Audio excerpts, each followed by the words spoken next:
We have two members of the Critical Minerals Institute board. We have Mel Sanderson, and of course, Russell Fryer joining us today. Thank you both for participating. Thank you very much for having us. Yeah, it's always a pleasure to talk about the Congo. And so today we're going to discuss the Congo because we've seen a lot of headlines around the world about what's going on in the Congo. Countries. I received a phone call from Denver from a CMI director saying that he had been contacted by the US government about a acquisition that the Americans were concerned that China was making in the Congo. So we do know that the Congo is a place where everybody involved in critical minerals around the world is looking at for a wide range of reasons. So the reason we selected the two of you to be in this masterclass is I often get people calling me about the Congo who have never been there. Now, I have never been there, and when I need to know something about the Congo, I call you two because you both have been there. And I wish more people in the resource industry or the investment industry, when they're making decisions about investing in something, would pull up their sleeves and actually start by looking on a map where it is, how to get there, and actually read a little bit about it. So how did you both, I'm going to start with Melissa, if you don't mind, Russell, ask her first. Please first. If you could both take 3 to 5 minutes to explain how the heck you ended up in the Congo, because you both have real experience. I've never ended up in the Congo. Tell us how you got there, and then we'll start the discussion on critical minerals. Thank you. Thanks, Tracy. Well, I actually wound up in the Congo as a result of being in the U.S. diplomatic service, because I was assigned to go to Kinshasa in 2003, right after the end of what was called Africa's World War. And the country and the world was picking up the pieces and trying to basically do some nation building in the Congo. So it was official U.S. government duty assignment that brought me to the Congo initially. And I have to say, after the first 2 hours in which I hated the country, I then fell in love with it. It's a very complex place, lots of layers, lots of subterfuge, but with some diligence and considerable effort, you can penetrate it, which I did successfully. I had the privilege of traveling all over the country, sometimes in rickety pirogues and sometimes on dubious aircraft. But it was really enlightening to get to the farthest corners of the place. And I met everyone high and low and everything in between. You meet some really scary folks out in the bush in the Congo, as Russell knows too. So I met the authorities and the actual ones with power. And then in 2006, I wasn't ready to leave the Congo. My assignment was telling me I had to go. And I didn't want to leave. That's how much I fell in love with it. I had been inducted into families there. I have enduring relationships. So along came Phelps Dodge, which was a huge copper company in the United States, trying to build a mine in the Congo, and had been talking to all the wrong people that came into the embassy. I was able to help put them straight. And as my ambassador and I were flying down to Lubumbashi, the capital of the then Katanga province, the big copper producing area, my ambassador said to me, "They're going to offer you a job." And I said, "Oh, no, they're not. The private sector does not hire political officers. They hear political officer and they think CIA." Well, this is why he was the ambassador and I wasn't, because right after the signing, the then CEO of Phelps Dodge pitched me the offer to leave the government and join the private sector. And I did that, and I have never regretted that I did that. Phelps Dodge was acquired about 6 months later by a even larger company, Freeport-McMoRan. And we built the Tenke-Fungurume copper cobalt project. So that was how I got to the Congo, and also how I got into the mining sector. Hey, Russell, your turn. In 2006, I was my background's engineering. I was hired by a $3.5 billion hedge fund to run their metals and mining book, and we had a global mandate: frontier markets, emerging markets. And to some of the investors on this call that have been invested in Canadian stocks for 15 or 20 years, we were about the fourth largest shareholder of a Canadian listed company called Katanga Mining. Art Ditto and Bob Buckham, two very well-known Toronto-based executives, were the directors there. And there was a company that Mel just mentioned, Tinky, that was also listed, was purchased. And I think Paul, a gentleman named Paul, I'll get his surname here a bit later, Condor, I think is his surname, was also the CEO of that. What happened is we had about $110 million invested in the Congo between Katanga, Nicanor, Kamek, First Quantum, another Canadian listed company. And so I would go to the Congo in 2006 onward about 3 times a year just to look after our investments. In 2010, we actually exited, licking our wounds, because from about 2001 to 2010, it was the Wild West in my belief. There were Middle Eastern people doing nefarious deals. There were meetings that were happening behind the scenes where M&A deals got done. It was just really the Wild West during that Kabila Jr. timeframe. We exited the Congo in 2010, actually with millions of dollars of losses and lessons learned, and looked to re-enter again about 2015, 2016, and planted a flag in 2018 back in the Congo. And we managed to put the Malulu mine into production.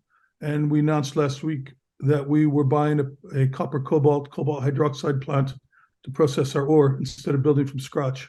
So this is my 8th trip down to the Congo this year. It's one of those unique and complex jurisdictions where you have to be on top of everything. You can't be an executive and just live outside of the country. You actually have to spend a lot of time in the country, and that's what we do for now. So let me swing right back at you, Russell. Then with government, a lot of people are concerned when they make investments in the Congo that there's going to be an issue that will compromise their investment dollar. What advice would you give to investors about investing in companies like yours, for instance, where your assets are all in the Congo? So there's two answers. The first answer is in any country, whether it's developed or developing, there are issues with government regulations, and I can point to Resolute in Arizona or Twin Metals in Minnesota. What we didn't do until recently was actually engage in the higher echelons of the government. We've engaged locally, particularly with the chiefs, and then with the regional ministers and such. And only just recently now have we gone now to Kinshasa and said, okay, here's what we're doing, here's what we've done over the last year, and we'd like your support. And it seems backwards. My advice to someone coming into the Congo would be start at the top government level and work your way down. But we did it a little bit differently, and we've been successful on it so far. It has been an interesting lesson in life in terms of how to deal with a chief of a village and how to deal with a chief of a region. They don't teach you that in MBA school or CFA school. It is really life learning lessons on the fly. And so, I've met with the ambassador, the UK ambassador to DRC today, and I'll be meeting with the ambassador again next week, and also the US ambassador in Kinshasa, and giving them an update and a file on all the activities that we've done over the last year. So, well, I am absolutely certain that Melissa would like to add something to that. Melissa, what's your perspective on dealing with government relations? You're a private business, or a public company. You're coming into the Congo. How would you recommend that the company proceeds? 100% along the lines of what Russell actually used as his on-the-ground model, because relationships are 100% of everything in Congo and actually throughout Africa. And frankly, the right relationships are your best protection against corruption, because we might as well use the C word. It's real. There is corruption. And again, I agree with Russell. There's corruption everywhere if you want to look for it. Unfortunately, in the DRC, you don't have to look for it. It's going to come knocking on your door. And so number one, protection, build those relationships. Cultural sensitivity is paramount. One of the things that I used to find incredibly offensive on behalf of my Congolese friends, the number of people who don't even speak French, French being the official unifying language of the Congo. I would not say run out and learn Swahili and run out and learn Lingala. That's nice if you can do it over time, but at least yourself or your prime representative, please speak French. Show some cultural sensitivity. It's going to make those relationships firmer and more enduring if you come with that attitude of I respect your place and your culture. The other thing to be aware of is the Foreign Corrupt Practices Act is real, particularly for American companies, and it's one of the biggest concerns for investors and for CEOs of companies looking to go into the Congo, because there's a fixed perception out there that FCPA concerns will kill you in the Congo. That's not necessarily true. There's many lawyers making gainful livings by interpreting the FCPA. For instance, the FCPA does permit things called facilitation payments, as long as those facilitation payments are on a published schedule by the government of the Congo. So you can legitimately pay that fee for expediting your visa. It's not corruption, but you have to have that detailed level of knowledge. So I would also say, in addition to cultural respect, make sure you hire the right lawyer. And I am absolutely certain that, Russell, you would like to add something to that beyond, I would like you to send me my facilitation fee Well, for letting you funny. co-host this today. It's funny Mel mentions that because I just bought a Rosetta Stone French 101 language program because I'm actually trying to learn French for that very reason. And a lot of our workers do speak Swahili. I won't learn Swahili, but I will learn the French. And it's true that, in fact, the Foreign Corrupt Practices Act was brought up today in the meetings with the minister and the ambassador and such.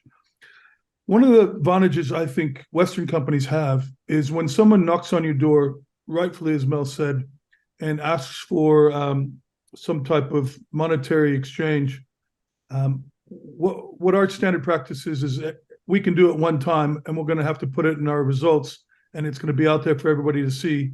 And once they see it, we'll be shut down, right? So all the jobs will be gone, the school will be shut down. You'll get one payment, and then it'll end, right? Is that what you really want to see? And so we've taken a pretty hard line. They get creative. We have one of the chiefs come and said his vehicle needs tires. We have to decline that.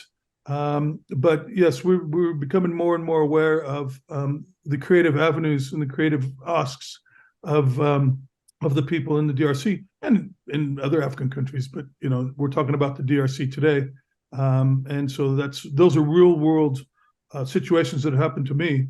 The tires and some of the other issues. Peage, which is a toll, but it's not really a toll. So. Yeah, we're very aware of, and we use Liederkirk as our attorneys and Hill Dickinson as our attorneys, who've been able to keep us out of trouble so far. Can you comment and share with everybody here where you were earlier today, or is that private information? No, it's fun.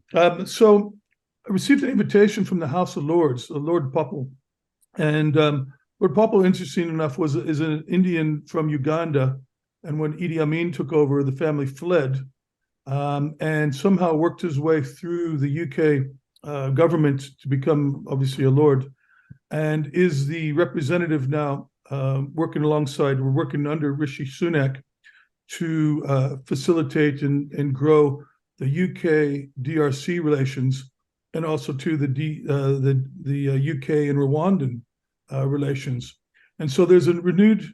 I think what's happened is the UK has looked at the US and said the US seems to be streets ahead of everybody else in terms of allocating capital for critical metals, strategic metals, and such. this week, if it hasn't been announced today, it'll be announced tomorrow, that the DRC is going to sign with the EU on a protocol on critical metals. And so I think the UK and the House of Lords in particular has now realized, hey, we need to figure out the recipe for success on this relationship. There's an automobile industry here that obviously needs batteries or rechargeable batteries and such. And so obviously the coltan, the cobalt and such, they want for that industry. I think it goes much deeper than that because, really with China controlling 70% of the world's cobalt, and without that, you don't have an aerospace, you don't have satellites, you don't have aircraft, rockets, and et cetera. So I think that they're starting to get a bit scared. And so I was one of probably 10 people called into the House of Lords today to speak to the Lord and to meet with the DRC ministers to figure out how to foster a greater relationship between the UK and the DRC.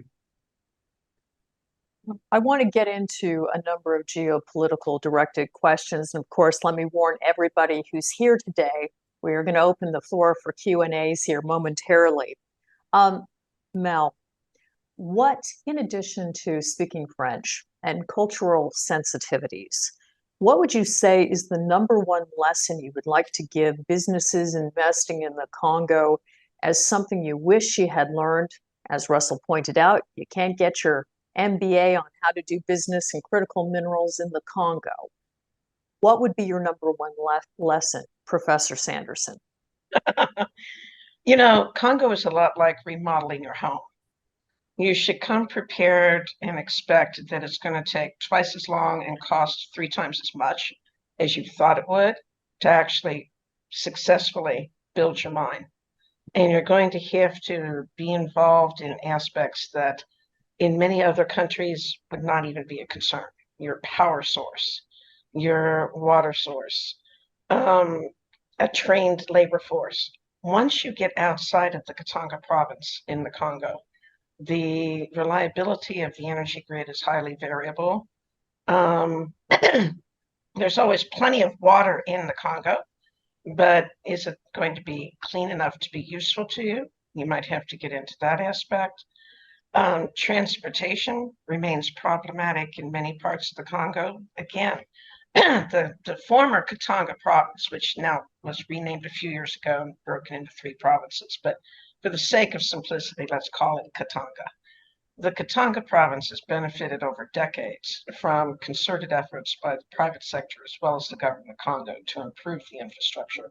And those efforts continue with improved rail access out through Angola, with improved highway access out through Zambia. A lot of projects underway that are going to materially assist the copper cobalt group of that area. But when you start to talk about the rare earths, those are located throughout the Congo. They're located in dangerous and problematic places like Bunia. And you're going to have to take security into consideration.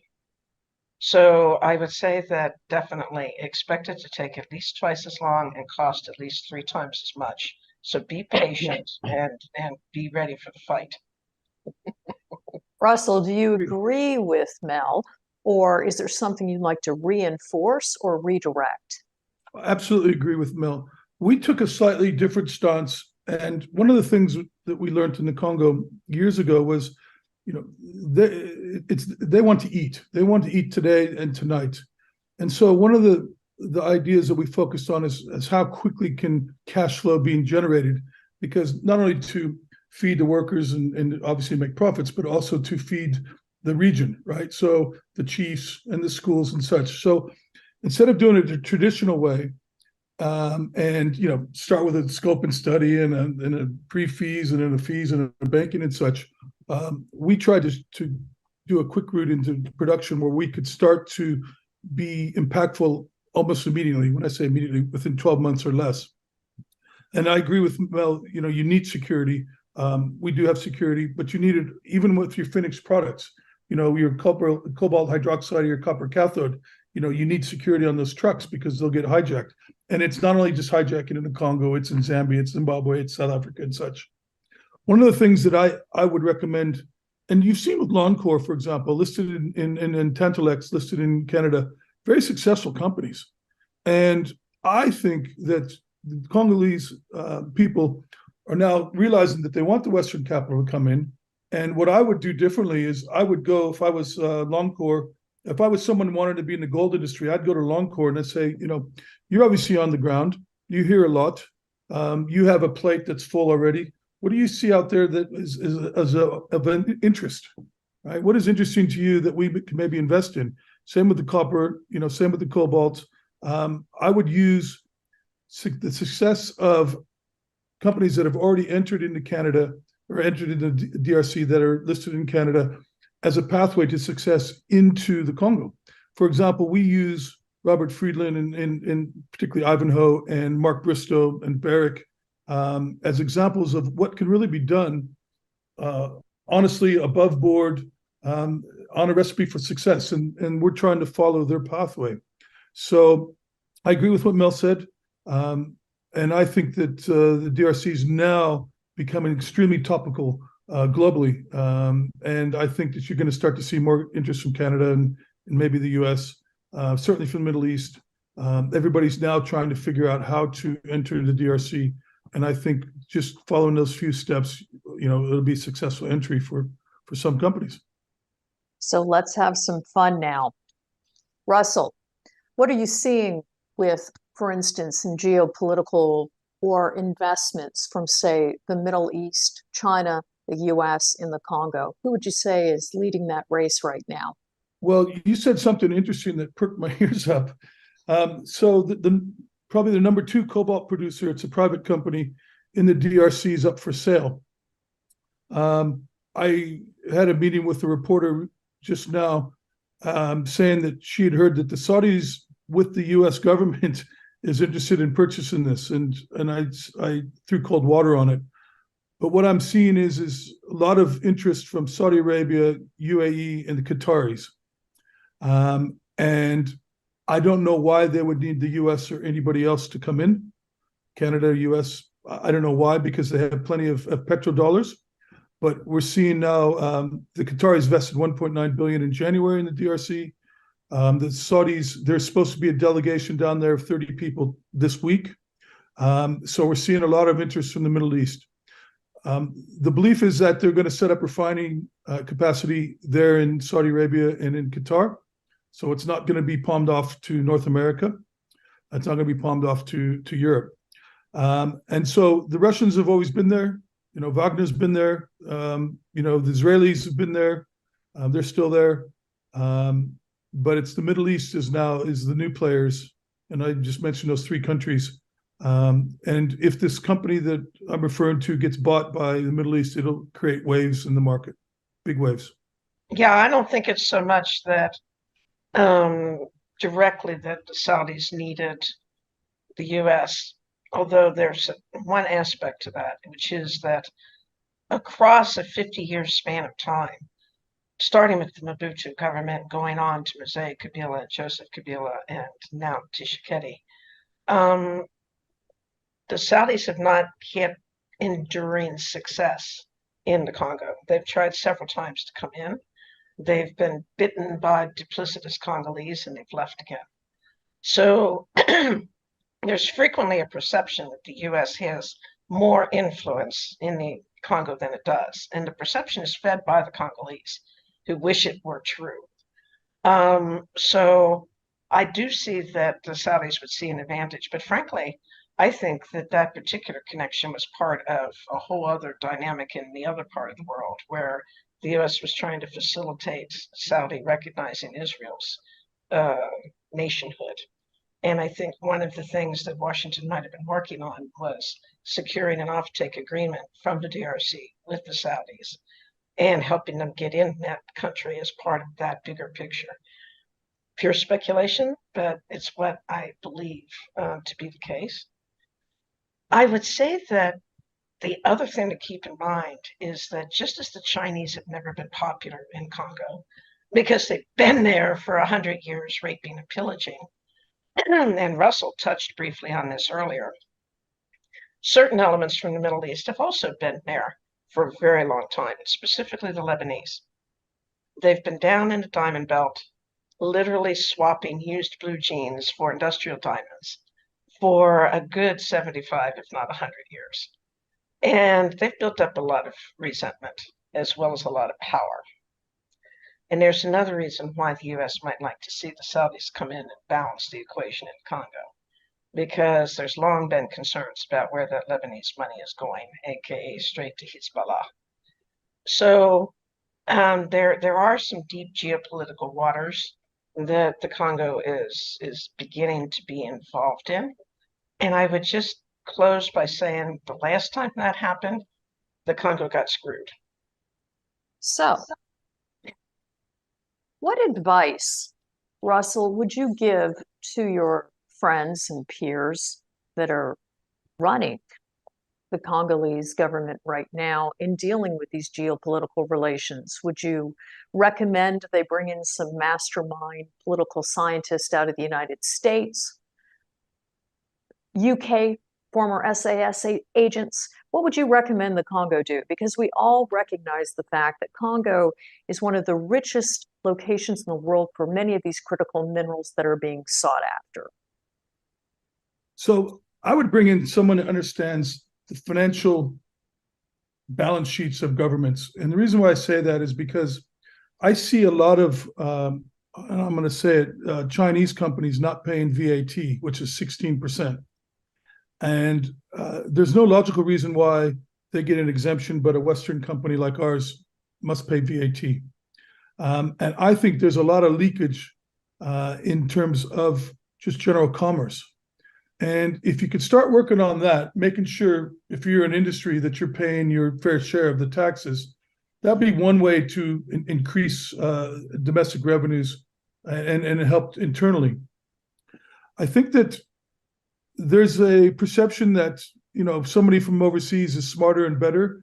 And I don't necessarily believe that they need to bring in a consultant and such and say, look, this is what you got to do politically. I think they're doing very well politically, trying to figure out the relationship with Zambia and Rwanda and Tanzania and so on in the region. And the Liborto corridor was an example of how Angola and the DRC are learning to work together. So I think politically, it's all starting to come together. But I think financially, which is what everybody worries about, I think there's a lot of holes that can be filled just by understanding how other tax efficient in terms of collecting countries operate. We have been approached to break the law, and I said, no, we're not going to do it. And because obviously we have to file, but I wouldn't do it anyway. And it seems to be, I wouldn't say a game, but it's fairly common knowledge that people are evading taxes. And I think if you could just start from there, you'd see a big difference in what the fiscus and the balance sheet looks like of the country. I can't even wait to hear where you're going to go with this, Mel. Well, I would just say that I'm sure Russell remembers as well as I do Prime Minister Matata. And there's a good example of a brilliant Congolese. Had worked with the UN, had worked with the World Bank, understood not just national balance sheets, but international finance at a very high level.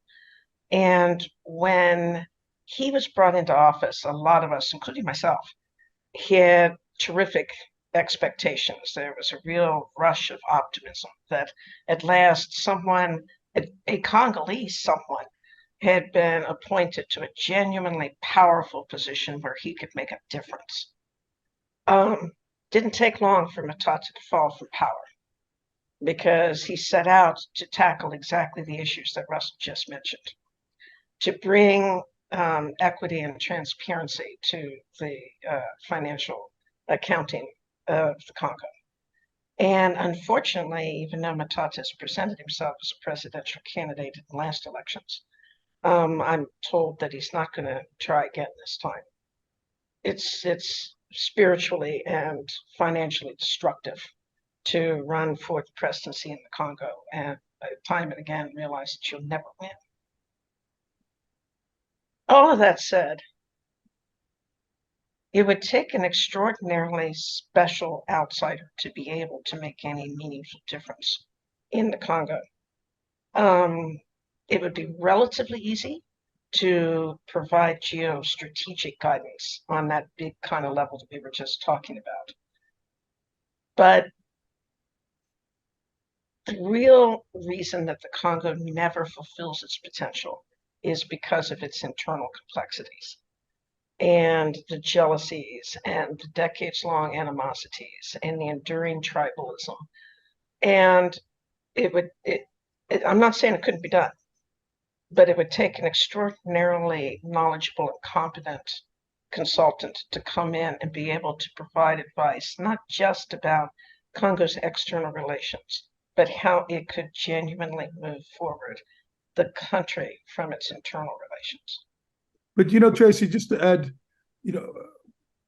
I don't want the listeners to think that we're painting a negative picture on the Congo. Yes, it's complex and unique, but if you look at the profitability and the ability to generate phenomenal amounts of free cash flow from Ivanhoe, from Kabali in Barrick, it is truly a magical place to invest. Sometimes with the fruits and those harvests, we have these little road bumps. But as long as we're committed to making sure that we do things correctly, it's a fantastic place to invest. And you can get things done quicker, 3 times quicker than I could in the US, for example. So that's not fair to use the US as an example. I was going to say North America. Destroyed our mining industry with our stupid permitting system. Exactly. Well, I think everybody here, Russell, is quite clear that the Congo is an exceptional place, very high risk, but high value place to invest. There's nobody here that's here today that is questioning that. And on that note, I'd like to open the floor to any questions. If anyone would like to ask either Russell or Mel obvious questions like, who's your law firm? Who do you hire for security? Mel, can you test my French to see if I can make it across first base? Is there anyone who would like to ask a question, please? Yeah, I would like to ask a question, Tracy, and directed either to Mel or Russell or both. Throughout the conversation, no mention has been made of Glencore and Glassenberg and his successor, Gary Nagle, who have been mining cobalt and sending it off predominantly to China, I believe, for many, many years. And they got fined for corruption and theft. And, it wasn't a small fine. I think it's like $1.5 billion. And who does that go to? Does that go to the DRC? Or does it go into the pockets of the government mandarins, whatever they might be and at whatever level? I find it an extraordinarily interesting country, as it's so resource rich for many, many things.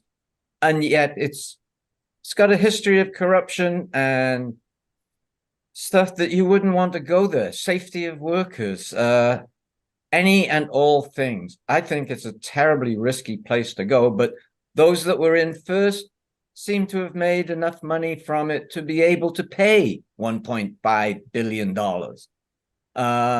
So can you just bring me up to speed to tell me that the processing is not done in China?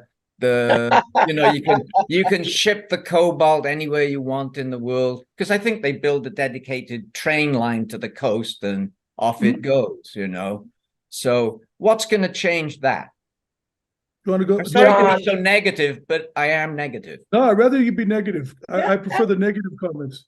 So I'll take this first. So I was actually involved pretty deep in that Glencore, Ivan Glasenberg, Dan Gertler. I was knee deep into this as an outsider looking in. And there's no doubt. But let's be clear, a lot of those mines are open pit. Okay, so it's not all there's some, the Katanga mine that they now own is underground, very high grade rich. But that fine, I think one of them got paid to the US government, SEC violations, or is it not OFAC? Might have been the FCPA. In fact, Ivan Glasenberg would SEC not. got him on FCPA. Yeah. Yeah. So the SEC got a payment. I think the European government got a payment. The regulators, and I'm not sure what payment was actually given to the UK, the DRC government, and maybe None. Yeah, I thought it None. was zero too. I thought it That always. we know of. Yeah. None Well, that we know of.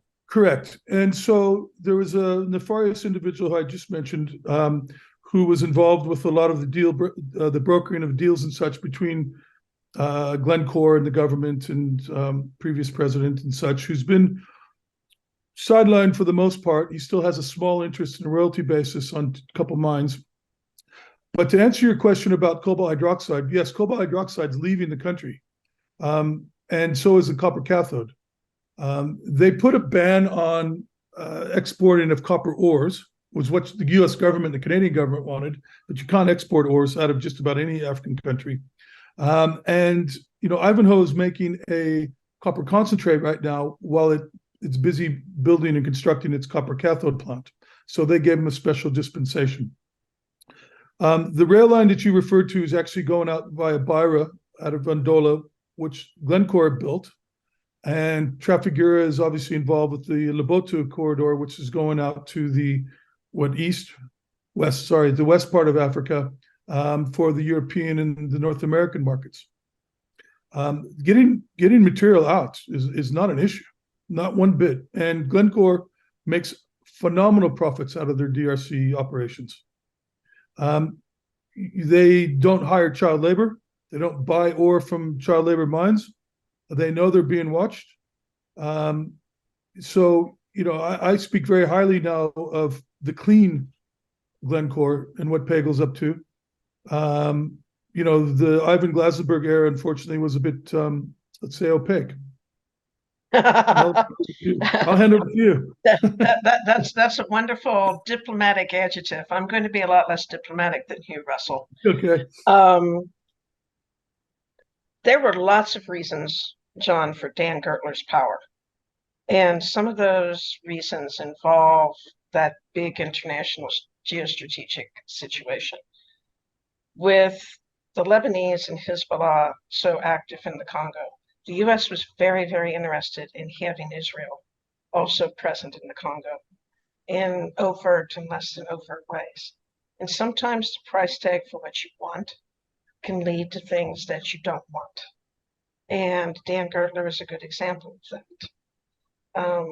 When I was at the embassy, there was much discussion with Washington about Dan Gertler and whether his presence was a positive or not. So this is what I mean about, in many ways, Congo's always been a pawn in the big scheme of things. But you can't well, I guess you can, but you won't last long in the United States. As a U.S. government, you cannot say, don't ship your product to China. When Freeport owned Tenke Fungurume, the cathode that the concentrate and cathode eventually that we were providing went almost exclusively to China. Mm-hmm. So when we start to talk about trying to ensure national security, the only way to do that would be, for instance, for the Pentagon to step up and say, no, actually, we went into a contract and we buy 100% of the output. So it gets really, really ugly and complicated really, really quickly. And just to add to that, there was an article in the Wall Street Journal either last week or the week before mentioning Dan Gertler and the U.S. government getting in bed together.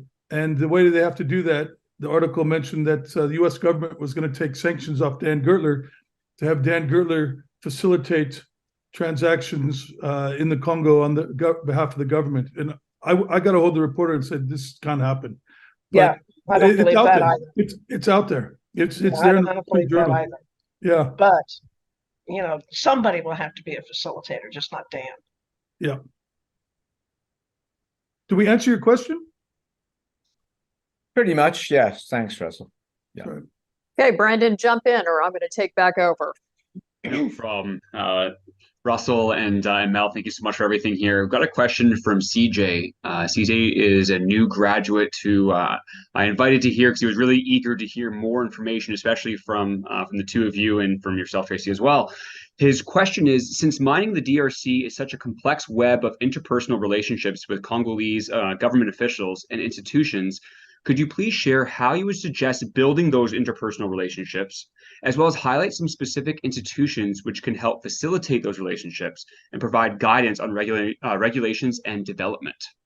I'll go first, Mel.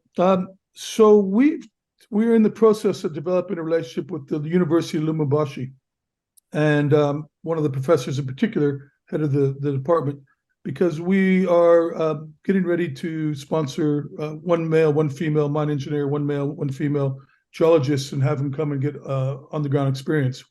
And through this professor, we're able to get through to some of the other key industrial people and government officials there in Lubumbashi.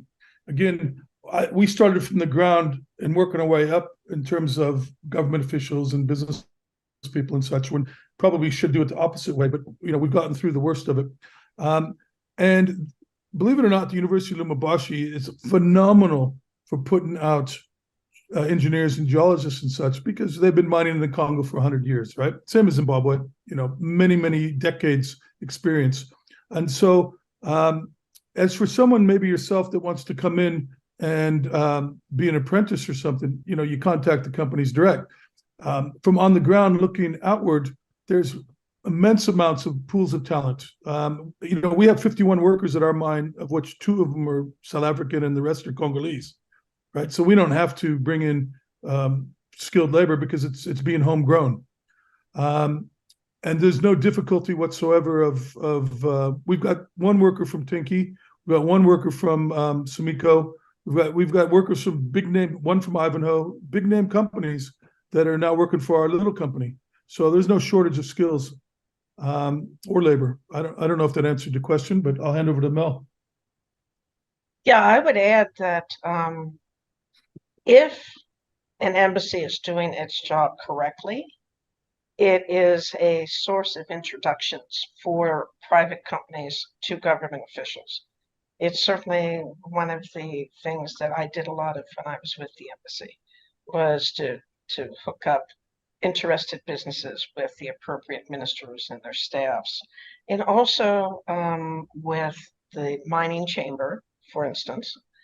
The nice thing about working through the embassies, and again, I stress, if they're doing their jobs correctly, because it's always a human variable. But normally embassies track a lot of the chitter chatter and a lot of the actual behavior, and are in a position to provide the business some very solid information about the character of the person with whom they will be forced to deal. For instance, if that individual is the Minister of Mines, and can suggest ways in which to finesse complicated situations. So I usually tell people that your national embassy should be your first stop. We still don't have a U.S. Chamber of Commerce in the DRC. There's just not a critical mass. But there is a mining chamber, and again, you can get introductions to that. I would also, in addition to the University of Lubumbashi, would say that the Polytechnic in Kinshasa is also a place that has produced a lot of people that have gone into government, and also has produced a lot of the mining talent for Congo. So it can also be a good place to start. I noticed that we have, I'm looking right at his face on my screen right now, Prince Mamik with us from the Congo. And I'm curious to hear from you, sir, as a Congolese and an official, how you think our dialogue is going today. Well, first and foremost, thank you very much for inviting me to this beautiful, important conversation. I think what both of you, Mel and Russell, have highlighted on this call is accurate, 100%, and it's necessary.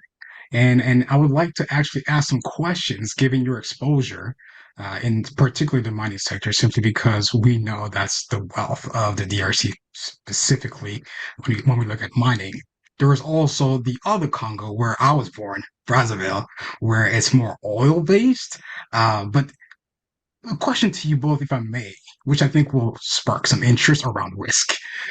when we look at the African Free Continental Trade Agreement and what that implies in terms of advancing free trade within the continent, how much do you believe that will play a role around risks when it comes to the processing of these minerals? Because I think that's the issue here is there's the extraction, but the processing and the manufacturing aspect is not something that we currently have in the DRC, which I think will be critical when we look at what Zambia and the DRC have signed in terms of the MOU for EV industry and so forth. Will the AFCTA play a critical role around the notion of risk in the Congo? Interesting. I would love to see that agreement be finalized. There's just some within some countries there are some internal complexities that are keeping it from coming to closure. It's an interesting question as to whether that sort of a regional agreement can help to stabilize an individual country.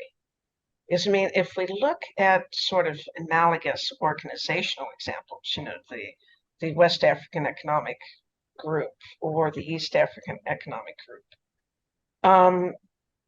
have those organizations actually had a political impact, which is what we're really talking about here, on the member states? And I would argue that history shows that they don't, because one of the principles that underpins the African Union is that of not interfering with national sovereignty. And that has been it's been a complicating factor, even in instances where a nation has suffered a coup and the African Union has been slow to intervene. So, although I can see many advantages that would stem from the Pan-African Free Trade Agreement, I do not think that an improved climate politically in the Congo would necessarily follow as one of those, unfortunately. Hi, Prince. It's funny. We looked at some copper mines in the Republic of Congo a couple months ago, and I'm due to be in Brazzaville on Wednesday, just as a by and by. I'm going to take a different angle from what Mel's taken. I firmly believe that if you're going to mine in a country, it's incumbent on the company to beneficiate as far down the line, downstream as possible. One of the problems that we have in the Congo and in Africa, throughout Africa, is we lack consistency of power, right? So if you think about the complexity of building a EV battery, and the precision that's required, you can't sit there and be hooked up on a power supply and all of a sudden the power is cut for 6 or 8 hours, right? So until African countries in general, including the DRC, sort out the issue about power, it's hard to get the technologically advanced, high precision manufacturing companies to come in and do that. And if you think about, so the Congo's got lithium, it's got cobalt, it's got manganese. So in theory, it should be a place where you could build electric EV batteries and such, or rechargeable batteries. But you can't. And you can't because you don't have the power. The other problem that we find out, particularly on the mine, is, and I've been after Starlink for ages, is, we need consistent communications. And that helps. Communications also helps with education, right? Consistent Wi-Fi. They talked about fiber optics today with the ministers. Getting fiber optics put into the Congo so you can have consistency of communications. But we struggle sometimes at our mine to have Wi-Fi in order to communicate to South Africa or communicate to London. So I think that we need to, one, improve the power generation and the consistency. Number two, we have to really have a Starlink type process. And then number three, which most African countries are doing now, is they're saying, look, we don't want to ship ore to China anymore. Beneficiation has to happen. So to get to that third step, you need the first and the second. I don't know if that in that case, it definitely does. And Tracy, I'll try to make my last question very short, if you would allow me. With regards to that aspect, Russell, and Mel, thank you very much for that insight. would you say then that the Inga Dam, which is, I'm sure you've heard of the Inga Dam. I know Mel is laughing. She's laughing. Everybody knows Inga Dam. I've got Which I 20 think, years plus experience on the Inga Dam, Prince. Go ahead. so would you say, Mel and Russell, that perhaps an investment behind the Inga project in some shape or form can help not only the investors from accelerating that development long term, but also really facilitate the development of the free trade agreement between the intercontinental within the region. If we can help the Inga power all these projects that are waiting for such an infrastructure to be put in place. Sure. The Inga Dam in phases 2 and 3 has been repeatedly proven to have the capacity to pretty much power the continent of Africa if all three of the project aspects were realized. Over the course of 20 plus years, there have been all kinds of coalitions which have come in to try to build Inga 2 and downstream Inga 3. And those have ranged from the Chinese to the Saudis to South Africans, a coalition of Europeans, and for mostly political reasons, none of those project proposals have been successful. And when you think about it just geographically, one of the reasons that power is unreliable, even in Katanga, is the Inga Dam is sitting way over here on the western side of the country, the extreme edge near the ocean. And the copper producers are sitting on the extreme eastern edge of the country. When we were building Tenke, one of the expenses we had was we had to redo the electric transmission lines because they were literally overheating and blowing up. They had all been positioned in the wrong places. So I would argue, just to throw a bomb in at the last minute, that Inga isn't the answer at this time.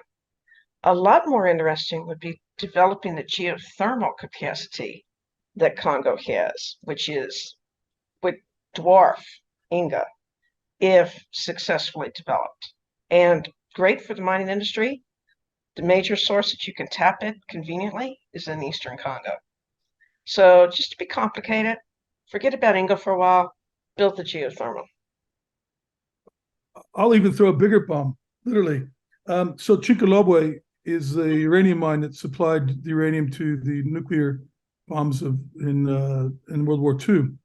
And my belief is African countries should look at the power generation units in a nuclear submarine or a nuclear aircraft carrier, and those can be built within a year and deployed strategically. You don't need a big nuclear power plant, but Congo and the region has uranium.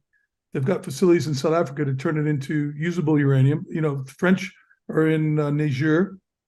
And I think what they should do is have these small modular nuclear power plants about every 1,000 kilometers to make sure that the regions are powered. And that can be done within a few years. It doesn't take decades. Russell, shall I tell you why that one can't work?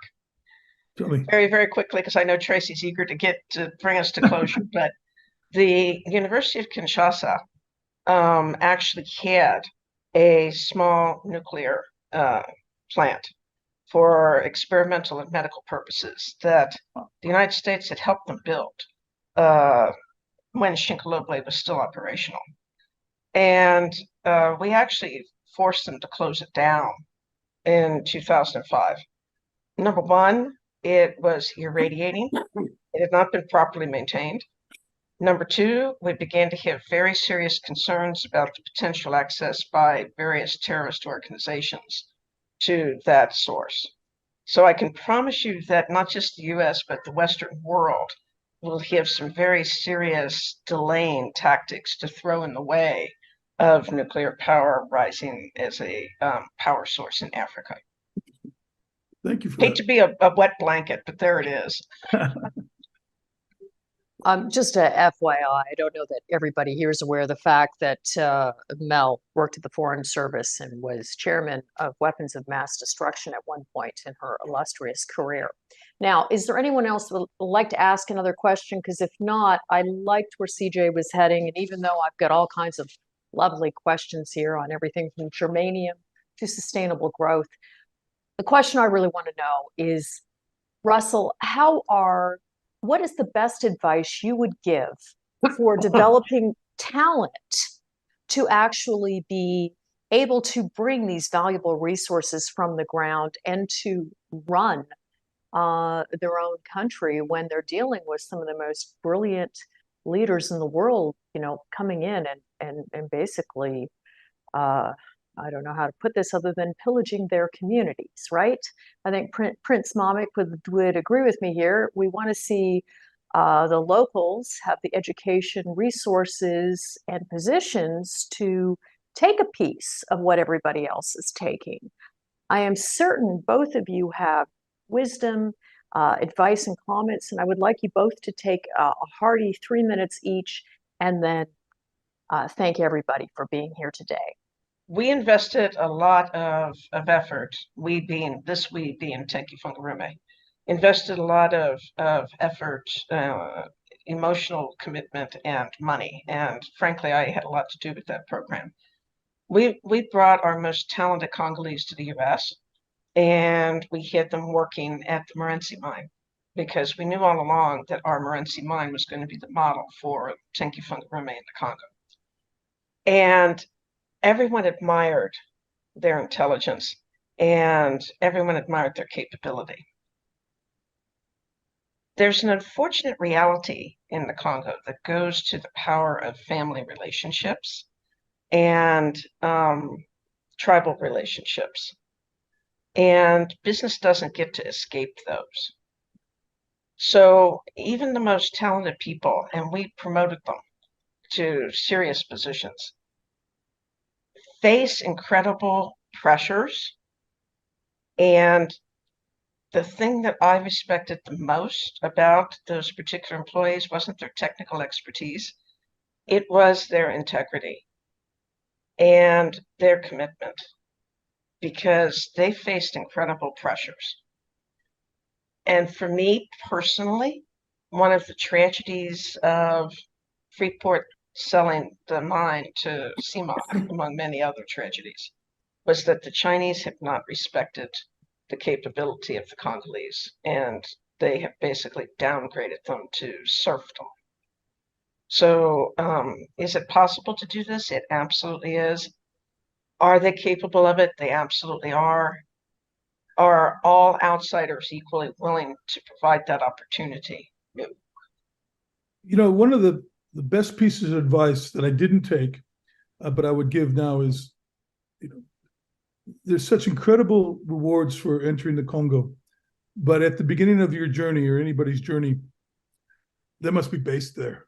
It absolutely has to be based there. You can't fly in every quarter or every 2 months or so.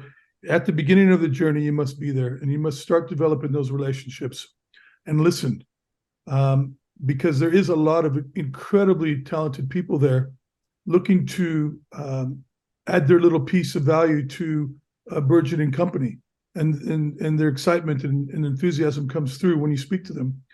But this is a country where you have to be hands-on, and I wouldn't use the word micromanage, but I'm going to use the word micromanage. You actually have to understand at the very beginning, from an on-the-ground viewpoint, about how to deal with the positives and the negatives. And if you can get through that, and it's tough if you're married or if you've got a partner or something, it's tough at the beginning. But if you get through that, I think your pathway to success will be much smoother. But it's that beginning journey of understanding the different cultures, understanding how that they are very intelligent people, just looking for their opportunity to join the Freeport or big Ivanhoe or Glencore or such.